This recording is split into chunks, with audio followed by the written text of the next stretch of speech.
നമസ്കാരം, ചർച്ച് അപ്ഡേറ്റ്സിലേക്ക് സ്വാഗതം. ഫരീദാബാദ് അതിരൂപതയുടെ നേതൃത്വത്തിൽ ഗാസിയാബാദ് ക്രൈസ്റ്റ് യൂണിവേഴ്സിറ്റിയുടെ സഹകരണത്തോടെ 4 ദിവസം നീണ്ടു നിൽക്കുന്ന ദേശീയ സിംബോസിയം ജൂലൈ 27 മുതൽ ക്രൈസ്റ്റ് യൂണിവേഴ്സിറ്റി ക്യാമ്പസിൽ വെച്ച് ആരംഭിച്ചു. ഉത്തരേന്ത്യയിലെ സീറോ മലബാർ സഭയുടെ സാന്നിധ്യത്തെയും അതിന്റെ സിനഡാത്മക വളർച്ചയെയും ആസ്പദമാക്കിയാണ് സിംബോസിയം സംഘടിപ്പിച്ചിരിക്കുന്നത്. ഫരീദാബാദ്, ബിജ്നോർ, ഗോരഖ്പൂർ എന്നീ രൂപതകളിൽ നിന്നുള്ള ബിഷപ്പുമാരും തിരഞ്ഞെടുക്കപ്പെട്ട വൈദികരും സന്യാസികളും അൽമായ പ്രതിനിധികളും ഉൾപ്പെടെ 200ഓളം പേർ ഈ സമ്മേളനത്തിൽ പങ്കെടുക്കുന്നുണ്ട്. ജൂലൈ 28 രാവിലെ മാർ സെബാസ്റ്റ്യൻ വടക്കേൽ സിംബോസിയത്തിന്റെ ഔദ്യോഗിക ഉദ്ഘാടനം നിർവഹിച്ചു. സീറോ മലബാർ സഭയുടെ major archbishop Mar Raphael Thattil video സന്ദേശത്തിലൂടെ സമ്മേളനത്തെ അഭിസംബോധന ചെയ്തു. മാനന്തവാടി രൂപത അധ്യക്ഷൻ മാർ ജോസ് പൊരുന്നേടം യോഗത്തിൽ ആമുഖ പ്രഭാഷണം നടത്തി.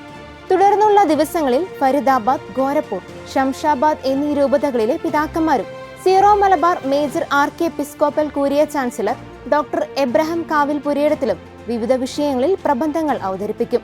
ജൂലൈ 30 നടത്തുന്ന സമാപന ചടങ്ങിൽ ഇന്ത്യയിലെ വത്തിക്കാൻ സ്ഥാനപതി മുഖ്യാതിഥിയായി പങ്കെടുത്ത് സമ്മേളനത്തെ അഭിസംബോധന ചെയ്ത് സംസാരിക്കും.